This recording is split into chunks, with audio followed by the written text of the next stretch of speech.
Hi everyone, I'm Abby and welcome back to Ace Attorney Investigations. Now last episode we started the second case, Turnabout Airlines, and we're gonna finish the first part. As you can see in the background, the title screen changes depending on which case you do. It's kind of cool, neat little feature, yeah. See, it's an airplane now instead of Miles Edgeworth's office. Anyways, let's continue.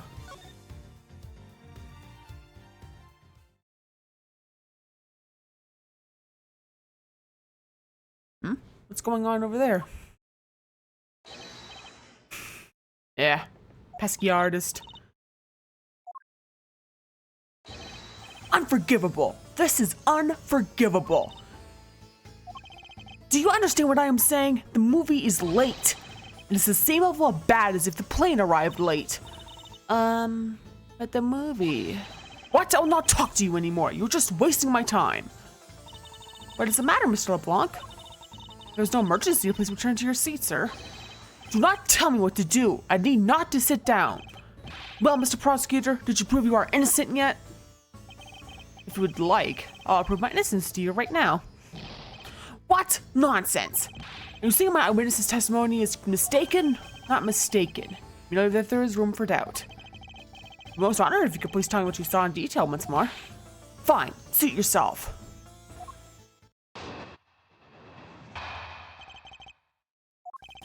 I am certain I saw Mr. Hicks enter that elevator. It was when the needles on my pocket watch pointed to the 6 and the 12. The body was discovered 15 minutes after that in the lounge, yes? And they knew the only person in the lounge at that time must be the criminal. Mr. LeBlanc's conclusions seemed to make logical sense. After all, the only person in the lounge at the supposed time of the murder was me. So, my eyewitness testimony. If you think you can destroy it, then come, let me see. Hurry, do I look like a man who's having the time to wait for you? Why is he so irritated? I'm the one accused of murder here. Anyway, I must find a way to discredit Mr. LeBlanc's account somehow and fast. Yeah, speaks English, but it's not perfect English, as you can tell. It's pretty close, though. Hold it! Mr. LeBlanc, were you able to get a good look at the inside of the elevator at that time? Of course, I saw what was inside. And you were sure the victim was in the elevator alone? Yes, the only person inside was that Mr. Hicks man. I saw that last upper is a bit too important to let go. The only person inside was that Mr. Hicks man.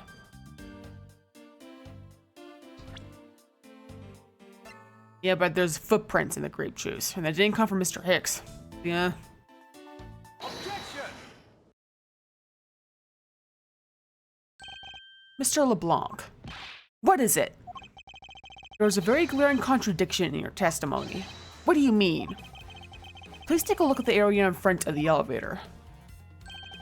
There, at the spilled grape juice. Yes, and will you admit you also spilled it with the blood? No, it spilled itself during the turbulence. But the interesting thing here is the set of grape juice footprints. Footprints? Yes, the ones that lead from within the elevator out into the lounge itself. It's evidence that proves someone other than Mr. Hicks exited the elevator alive. There must have been another person in the elevator with Mr. Hicks.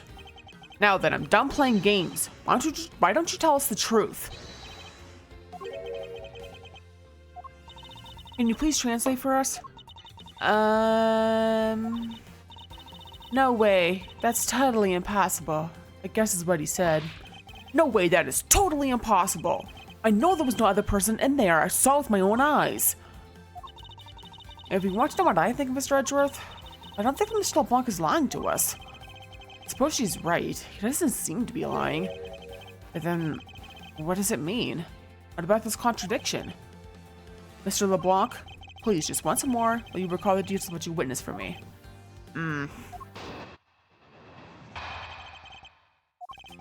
I was very upset when Mr. Hicks passed by my seat. I was always checking the time over and over again. I happened to follow that man with my eyes when he passed me, and I saw clearly into the elevator he was entering. But I swear there was no one else inside. No one. Mr. LeBlanc, if you would please calm down. What? Dare you two have an issue with my eyewitness's testimony? No, not at all. Please forget I said anything. Yet again, he doesn't appear to be lying. I can't let this testimony stand as the truth. Yeah.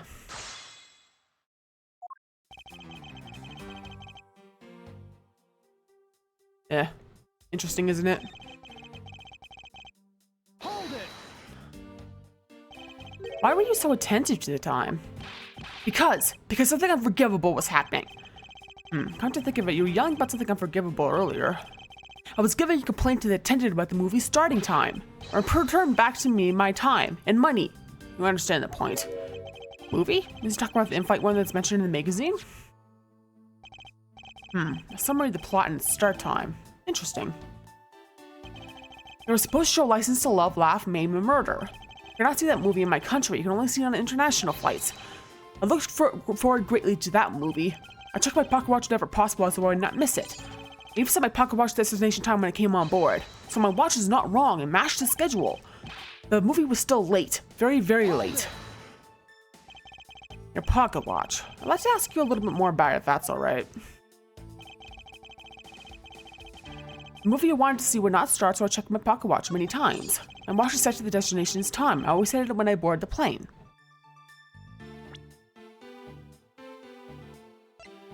Yeah. Interesting, isn't it? Yeah. Objection.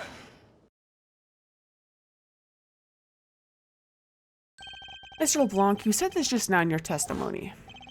You set my pocket watch to the destination time when I came on board.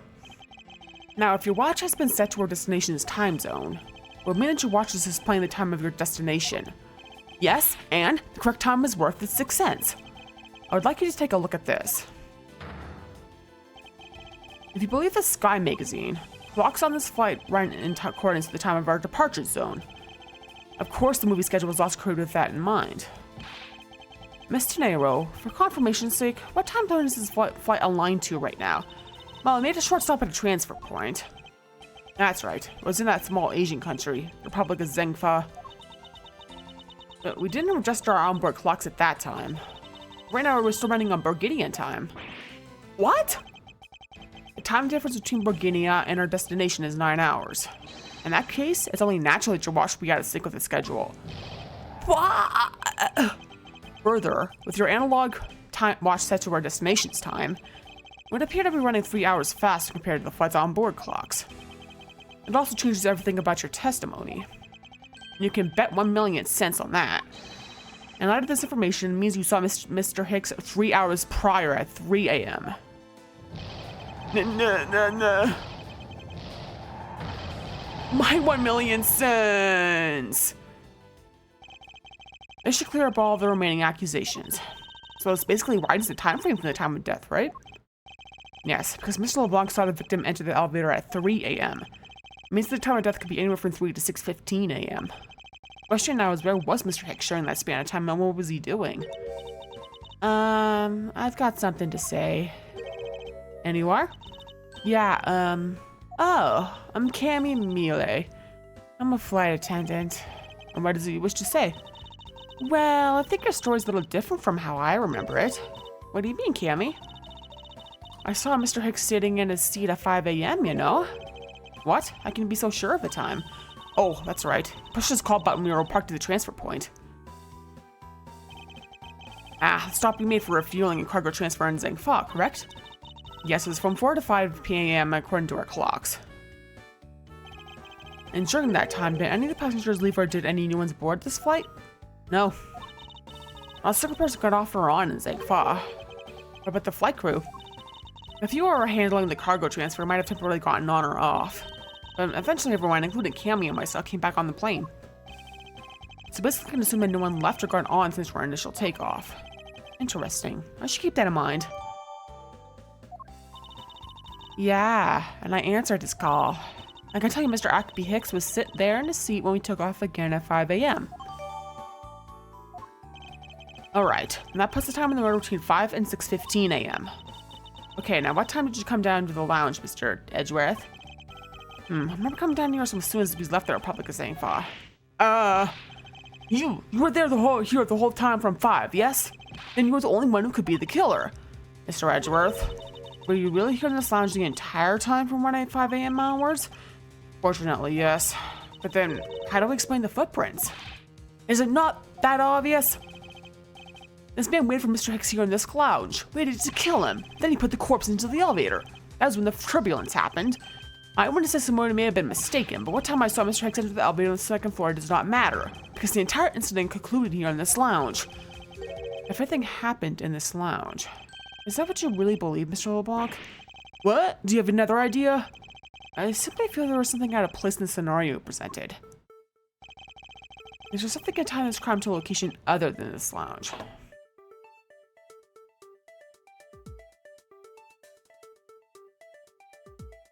Eh.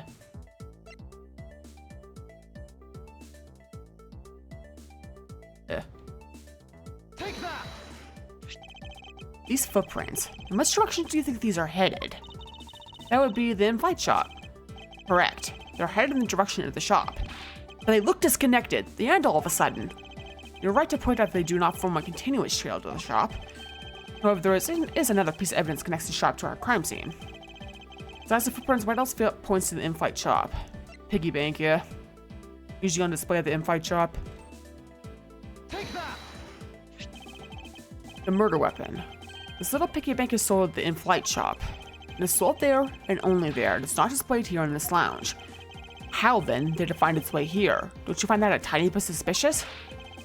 Such a trivial point. It only means you prepared for it. Taking it from the shop first before coming here. This will prove you are innocent at all. Is there no way to win with this man? If I may. What is it? You see... Well, it's just as Mr. Edgeworth says.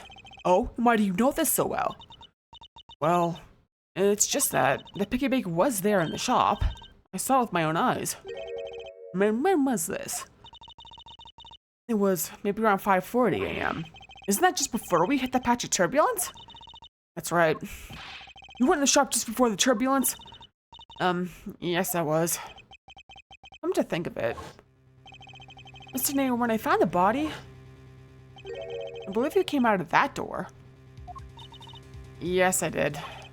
And what is beyond that door? That's the flight attendant's room. Then, you were on the first floor? Yes. I had to do something at the shop and in the flight attendant's room. So I went to the shop first and then to the flight attendant's room. Are you saying you passed by me at some point? Yes, you seemed really into the issue of Sky Magazine we were reading at the time. I don't suppose you noticed me walking by. I vaguely recall someone walking by, but didn't take notice of who it was. Anyway, the piggy bank was definitely there at the shop when I went there. Why did you go to the shop in the first place? I went there for a work-related matter. Work, you say? Yes, upkeeping the shop is also one of my responsibilities. Why did you not say anything about that until now is what I want to know. In any case, I believe the security of the shop needs to be investigated as well. Should we head over there then? What is it now? Aren't you forgetting something, Miss Rhoda? Don't you need the captain's permission to check the shop? No, I haven't forgotten. I've already asked him for permission to search the entire plane. So I think we're alright. Huh? That's weird. What is? Well, I just talked to the captain, see? And he said that he didn't give you permission to do anything like that at all. What is the meaning of this, Miss Tenero? It means she's lying. Go on, admit that you are. You said you had permission to search all over, but you don't. And yet here you are. You, flight attendant! What are you trying to do? Pull the sheep over us? Captain's calling for you, Miss Rhoda. Oh, but don't worry. I already got permission to search the shop from the captain. See, unlike you, I do things the right way. Mr. Nero, why would you do such a thing? Please excuse me. Looks like I get to be in charge now. Please go back to your seat, Mr. LeBlanc. Now then, Mr. Edgeworth. If you would follow me, I'll be your guide from now on. There's something about Miss Tenero that has piqued my curiosity. Right now, investigating the in-flight shop was my top priority. Interesting, isn't it?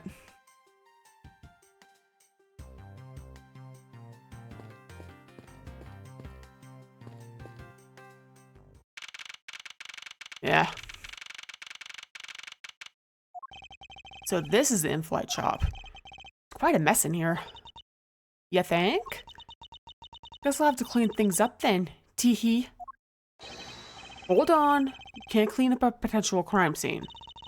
Oh, thank goodness. I hate cleaning so much. I mustn't rush things here. I must remain cool, calm, and collected. Because this piggy bank was left at the crime scene. There's a very good chance the killer had paid this place a visit. The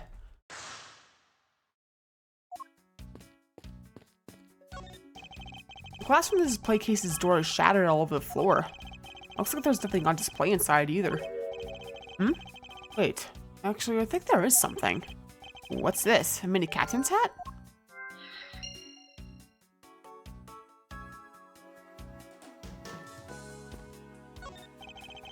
What are these? Oh, those are our company's completely original line of suitcases. Practically flying out the door. That's how popular they are. You should buy one and see how you like it. You won't regret it. Perhaps that's how things work on this flight, but in the real world you try, then buy. No way, but either way it doesn't really matter. True. Either way, why would no one buy a suitcase after they boarded the plane? Anyway, see that? Just look at all the Captain Ugo heads painted on there. Cute company mascot, isn't he? I picked it out with a lot of care. Doesn't he look like he's about to jump out at you? It is certainly making something jump inside my stomach. Huh? I guess there's no fooling your refined taste. Looked like you really wanted to get one. I thought I was going to finally make my first sale, but you saw right through it. But that's done though. Never make me try to give you a sales pitch ever again, okay? I never showed any interest in it to begin with. Teehee, it really is pretty horrible, isn't it? You want to know something? My suitcase was designed by Miss Rhoda. Is Turnabout designing this? Yeah, it was a company-wide contest. Well, it does have a very sharp design sense. Sharp? Like stinky sharp cheddar, maybe. I really have no idea why the big reds decided to go with this. It's so bleh. Mr. Turnabout designed this, did she? It's definitely not what I would have expected. You okay? I'm fine. Please watch yourself, Miss Melee. Having a suitcase freely rolling around has got to be a safety violation. Here, I'll put it back.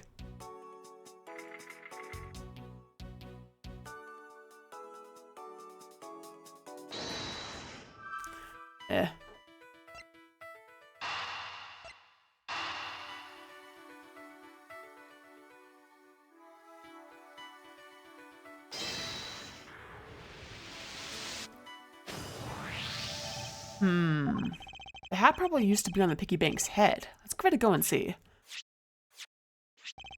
I believe this piggy bank was forcibly removed from this display case. Does this mean that the killer broke the glass to get at it? Really? Don't tell me you don't know about don't know what things go where in the shop. Well, I don't. This sword is in charge of this place. So come on, how should I know anything? I sense a further inspection of this display case is needed.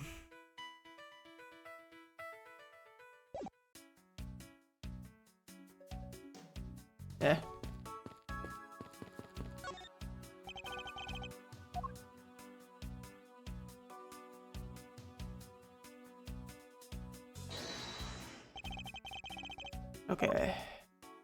Yeah, this... Probably supposed to be in there, so yeah. There was definitely something very unusual about this. That what?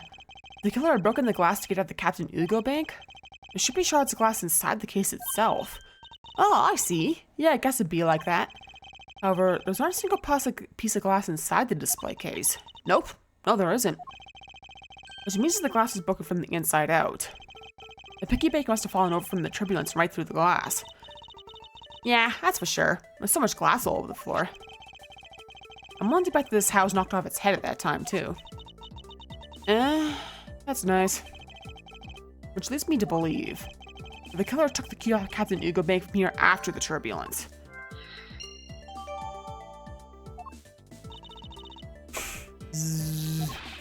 Take your power naps on your own time, Miss Melee, and listen when I'm talking. What? The murder occurred before the turbulence. Which rules this piggy bank out as a murder weapon. So you mean the bank's not the real murder weapon? It's a fake? Yes, and at this point that is a very real possibility. But then what if the killer went to take Captain Ugo? They broke the glass by accident. The display case is locked, so that's highly unlikely. Yeah, but there's one person it could have. Oh, who would that be? Miss Rhoda, of course. I mean, she's the one in charge of this place, so she has the keys to everything. Miss Rhoda Turnabout, huh?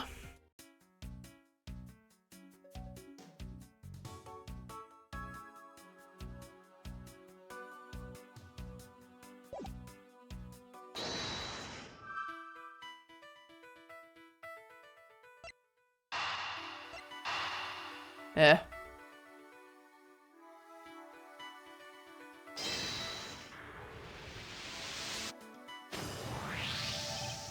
Yes, there's definitely something wrong here.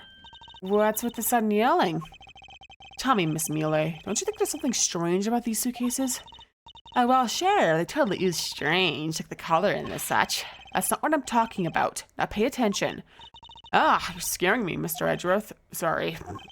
These suitcases are lined up a bit too prim and proper. Yeah, look a bit uptight, don't they? But I guess take after the creator. Again, that's not what I meant, Miss Mealy. Don't you find it unusual if these cases are the only things that are disturbed by the turbulence? Never mind, I'd sort of find an answer by inspecting these suitcases myself. On closer inspection, they really are quite hideous. Teehee. I wonder how Miss Rhoda would react if she heard what you just said. That's wrong. It makes a good point. It might be wise for me to watch what I say it out loud. What's this? I suppose something's not quite right. What is so unusual about this suitcase? Yeah, you notice the front wheels don't have like a guard or a stopper there, so that's why it rolled around, yeah. Take that! Something very peculiar about these wheels.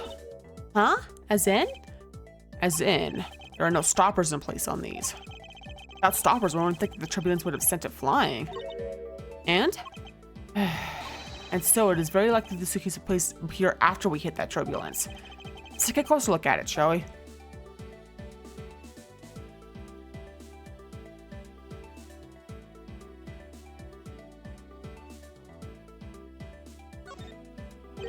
What's this? The wheel's completely covered in something. This color on this scent. It appears the substance in question is grape juice. Or would there be grape juice on the wheel of a suitcase?